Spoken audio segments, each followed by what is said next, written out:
Master all things magical, summon the elements and turn things into sheep.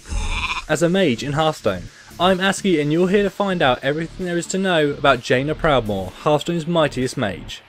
As you would expect, mages use a wide array of spells to defeat their opponents, ranging from high powered nukes to AoEs to control and secrets. Their hero power is Fireblast. This spell is able to hit anything on the board for 1 damage. This is great in the early game for killing low health minions or later on for finishing them off.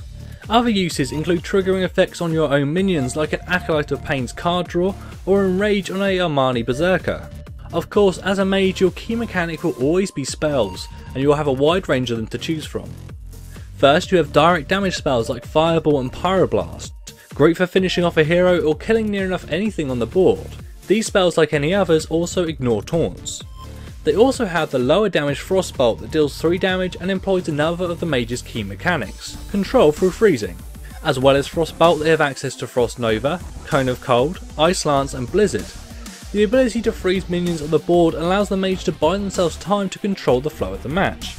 As these spells also deal small amounts of damage in some cases, they can also be used to slowly wear down and kill enemy minions over the course of a couple turns while avoiding taking any damage. To help aid this, they have even more AoE. Arcane Explosion and Missiles are very powerful early game removal, while Flame Strike and the already mentioned Blizzard take care of the mid to late game. Lastly, mages have Arcane Intellect, Mirror Images and Polymorph, a very powerful spell that essentially trumps almost any minion in the game. There is one last form of spell the mages have access to, and that's secrets. These spells allow the mage to copy enemy minions, create copies of cards, counter spells or redirect damage, destroy enemy minions, gain armor or become immune to damage completely. Having access to this many secrets can make the mage less predictable than some of the other classes, and it makes it harder to play effectively against them. Lastly, the mage also has access to a number of minions. First, there's the Mana Worm, one of the most powerful 1-drops in the game. This minion can be tough to remove for the first few turns, and with the right spells can quickly get buffed up. The Sorcerer's Apprentice lowers the cost of your spells, allowing for some earlier plays, and the Kirin Tor Mage allows you to make a big turn 3 play, dropping both a minion and a secret. The Arcanist can take further advantage of these secrets and buff himself, while the Water Elemental is a tough to kill minion who can provide some great board control. Lastly, their legendary card is the Archmage. He will summon a fireball into your hand every time you play a spell, allowing a player to get some really great high-end direct damage.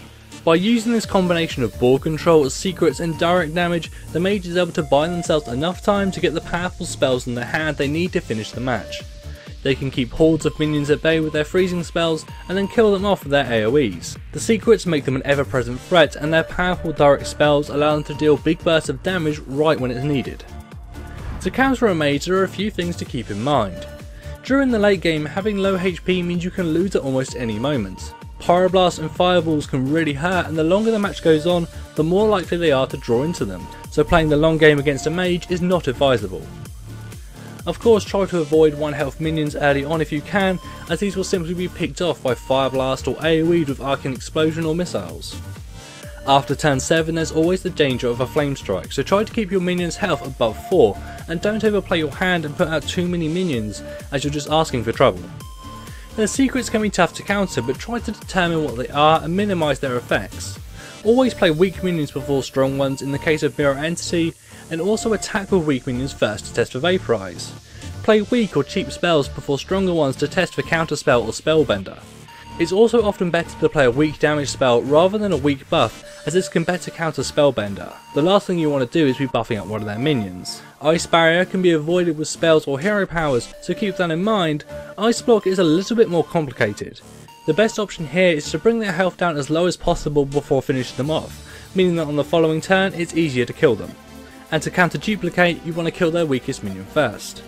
When it comes to countering their control, there are a few options. Silence can remove freeze, which can be a lifesaver, and if you place a Fairy Dragon between 2 key minions, it means they can't hit both of them with Cone of Cold. So when you're facing a mage, keep an eye on your own and your minions' health. Be aware of what spells they likely have access to and try to avoid getting hit with big AoEs. Test for their secrets effectively and don't waste anything strong. Mages are very powerful and often unpredictable, so play it safe but don't drag your feet. The longer the game goes on, the more likely they are to rain fire down upon you. If you want to find out more about Mage cards or anything else Hearthstone, I recommend you go check out hearthstone.gamepedia.com, it's linked in the description below. Don't forget to like and subscribe and leave a comment if you have any tips for a new Mage player, but for now I've been Aski, and thank you for watching.